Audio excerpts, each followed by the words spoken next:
नमस्कार विद्यार्थी मित्रांनो, मॅथ्स एक्सप्लोरर या यूट्यूब चॅनलमध्ये आपणा सर्वांचं स्वागत. आपण लास्ट व्हिडिओमध्ये बी पी टी थेरम आणि converse of B P T theorem हे पाहिलेले आहेत. आता या व्हिडिओमध्ये आपण property of an angle bisector of a triangle, यालाच आपण अँगल बायसेक्टर थेरमसुद्धा म्हणतो पहा. मग आता property of an angle bisector of triangle नेमके काय आहे, तर त्याचं थिअरम आपल्याला इथं दिलेलं आहे. ते थिअरम आपण पहिलं समजून घेऊया. The bisector of an angle of a triangle divides the side opposite to the angle in the ratio of the remaining sides. आता हे दिलेलं थिअरम आपण फिगरप्रमाणे समजून घेऊया.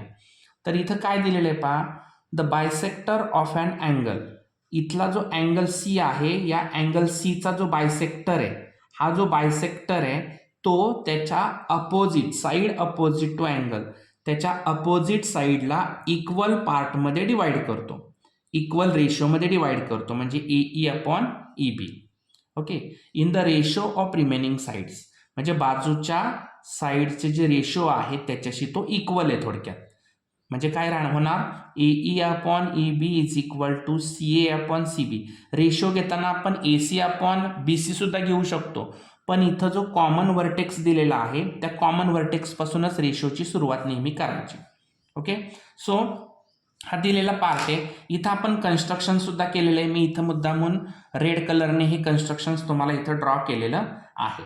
तर आता गिवन पार्ट इथं काय दिलेला आहे पहिला राईट डाऊन करायचा. थिअरम मध्ये दिलेलं जे आहे ना की bisector of an angle triangles divide the side to opposite sides, हा जो वरचा सुरुवातीचा थिअरम मधला भाग असतो तो आपण गिवन मध्ये घेत असतो. मग आता गिवन मध्ये इथं काय काय घेणार आपण, in triangle A B C, in triangle A B C bisector of angle C, bisector of angle C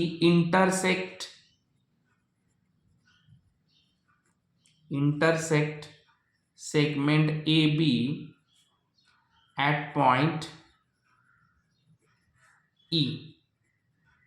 म्हणजे या ट्रायंगल एबीसी मध्ये हा जो बायसेक्टर आहे अँगल सीचा, तो त्याच्या अपोजिट साईडला ई बिंदूमध्ये इंटरसेक्ट करतोय. आता प्रूफ आपल्याला प्रूफ काय करायचंय पहा, की त्याचे जे रेशो आहेत, म्हणजे अपोजिट साईडचे रेशो आणि रिमेनिंग साईडचा रेशो जो आहे तो इक्वल आहे. इथं A E upon E B is equal to C A upon C B, हे प्रूव्ह करायचं. आता इथं कन्स्ट्रक्शन आपण काय काय केलेलं आहे, जे रेड कलरने दाखवलेले ते सगळं कन्स्ट्रक्शन आहे पहा इथं. मग आता ड्रॉ अ लाईन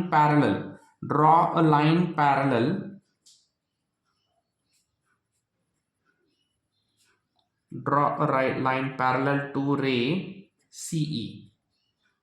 बघा ही जी रे सीई दिसतीये, ह्याला ही लाईन आपण जी काही पॅरलल काढलेली आहे थ्रू द पॉइंट बी, म्हणजे कोणत्या पॉइंट मधून आपण काढली, ती पॉइंट बी मधून काढलेली आहे. आता हीच जी आहे लाईन, ती म्हणजे कोणती, एसी ही लाईन आपण जर पुढे एक्सटेंड केली, बघा extend AC so as to intersect it at point D. म्हणजे आपण AC जो आहे तो पुढे जर एक्सटेंड केला, की जी BC मधून बी मधून आलेली जी लाईन आहे ती ही AC मधून निघालेली एक्सटेंड केलेली लाईन कोणत्या पॉइंट मध्ये एकत्र आलेले आहेत, पॉइंट D मध्ये. ओके, हे कन्स्ट्रक्शन झालं. आता आपल्याला प्रूफ बघायचे.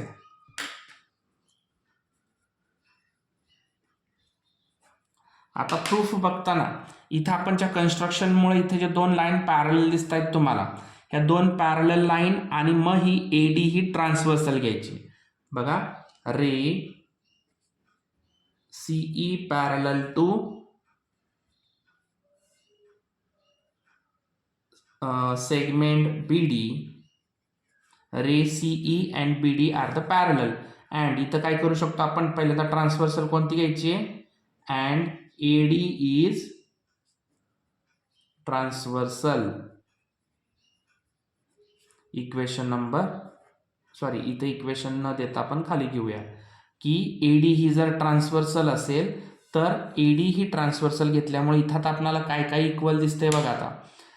आता बघा ह्या दोन पॅरलल लाईन आणि एडी ही ट्रान्सव्हर्सल, सो इथला अँगल आणि हा अँगल हे कशानुसार इक्वल राहणार आहेत आता, तर करस्पॉन्डिंग अँगल होणार आहेत. म्हणून इथं लिहायचं therefore angle ACE is congruent to angle CDB because of corresponding angle. Equation number first. This is the equation number first. आता आपण ट्रान्सव्हर्सल BC ही घेऊया, बरोबर. नाव टेकिंग BC as ट्रान्सव्हर्सल. आता BC ही ट्रान्सव्हर्सल घ्यायची. आता जर BC ट्रान्सव्हर्सल घेतली तर आता कोणते कोणते अँगल दिसत आहेत बघा. 2 पॅरलल लाईन्स आणि ही ट्रान्सव्हर्सल घेतली तर इथला अँगल आणि हा जो अँगल आहे तो अँगल, हे दोन्ही अँगल दिसत आहेत का, हा आणि हा अँगल, ते कशानुसार, तर अल्टरनेट अँगल होणार आहेत. म्हणजेच angle ECB is congruent to angle CBD because of alternate angle.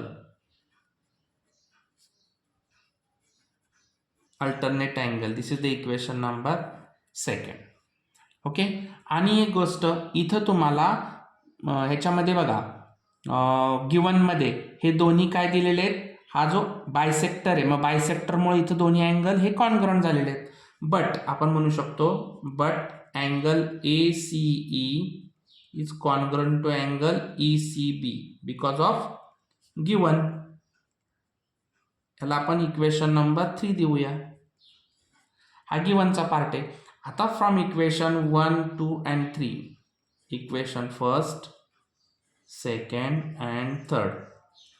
आता equation first, second and third नुसार बघा, हे जर चारही अँगल एकमेकांशी जर कॉन्ग्रंट असतील, बघा इथला एक गिवन, हा करस्पॉन्डिंग आणि हा अल्टरनेट, तर साहजिकच आहे त्याच्यामधलाच हे दोन्ही अँगल सुद्धा एकमेकांशी कॉन्ग्रंट होणार आहे. Therefore angle CBD is congruent to angle CDB. बघा CBD is congruent to CDB because of from equation first, second and third दाखवलेलंच आहे आपण. आता एक ट्रायंगल घेऊया आपण. कोणता ट्रायंगल घ्यायचा, आता इथं पहिला आपण एक ट्रायंगल घेऊया, ट्रायंगल CBD.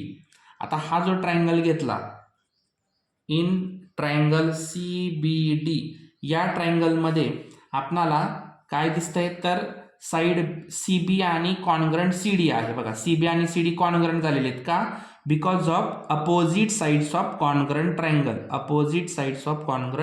ट्रायंगल. इथं side CB is congruent to side CD का, तर opposite side of congruent side, opposite side of congruent angle, opposite side of congruent angle.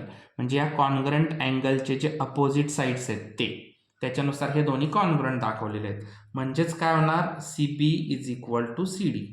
आता CB आणि CD हे इक्वल झाले, त्याला इक्वेशन नंबर आपण 4 देऊया. आता याच्यानंतर आता ट्रायंगल हा मोठा घेऊयात आपण.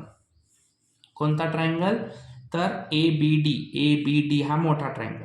नाव इन ट्रायंगल ABD मध्ये आपण ऑलरेडी कन्स्ट्रक्शन मध्ये हे दोन्ही पॅरलल दाखवलेले आहेत. Ray CE is parallel to BD किंवा EC म्हणलं तरी चालेल, EC CE, ठीक आहे, EC म्हणूया त्याला. EC पॅरलल टू साइड किंवा सेगमेंट म्हटलं तरी चालेल BD. हे दोन्ही जर एकमेकांशी पॅरलल असतील, साहजिकच एखाद्या ट्रायंगलमध्ये एक रे मधला जो आहे तो तिसऱ्या साईडला जर पॅरलल असेल, तर आत्ताच आपण BPT थिअरम पाहिलं, तर त्या BPT थिअरमनुसार इथं कन्स्ट्रक्शन म्हणूया पहिलं. या कन्स्ट्रक्शननुसार आता हे बीपीटी थिअरम इथं लागू होते. A E upon E B is equal to A C upon C D. आता पहा इथं आत्ताच आपण इक्वेशन नंबर 4 नुसार सीबी आणि सीडी कॉन्ग्रंट दाखवलेले आहेत. मग आपण या सीडीच्या जागी सीबी घेऊ शकतो. Therefore A E upon E B is equal to A C upon सीडीच्या जागी सीबी. ओके, फ्रॉम इक्वेशन, याला इक्वेशन नंबर 5 द्या, म्हणजे इथे इक्वेशन नंबर 4 आणि 5 नुसार आपण इथं म्हणू शकतो. From equation 4 and 5. इक्वेशन 4 आणि 5 नुसार बघा आपल्याला जे प्रूव्ह करायचं होतं ते झालं का? इथं एसी झालंय, एसी सी ए चालतंय, म्हणजे इथं हे पूर्ण प्रूव्ह झालेलं आहे. पहा जे आपल्याला प्रूव्ह करायचं होतं ते प्रूव्ह झालेलं आहे. फक्त इथं सीडीच्या जागी आपण सीबी चेंज केलेलं आहे, का तर इथे इक्वेशन नंबर 4 नुसार आपण दाखवलेलं आहे. अशा पद्धतीने हे angle bisector theorem, property of angle bisector theorem, take screenshot. यानंतर आपण जे काही 3 पॅरलल लाईन्सचं जे थिअरम आहे, property of 3 parallel lines and their transversal, म्हणजे 3 पॅरलल लाईन्सला जर 2 ट्रान्सव्हर्सल असतील तर त्याच्यापासून कशा पद्धतीने इक्वल रेशो तयार होत आहेत ते पाहायचे आपल्याला. बघा थिअरम काय दिलंय? The ratio of the intercepts made on the transversal by 3 parallel lines is equal to the ratio of the corresponding intercept made on any other transversal by the same parallel lines. म्हणजेच काय की कोणत्याही 3 parallel lines मध्ये एखाद्या ट्रान्सव्हर्सलने तयार केलेला जो ratio आहे तो दुसऱ्या ट्रान्सव्हर्सलने, त्याच पॅरलल लाईन्स मध्ये दुसऱ्या ट्रान्सव्हर्सलने तयार केलेल्या रेशोशी इक्वल असतो. हे आपल्याला इथं प्रूव्ह करायचं आहे.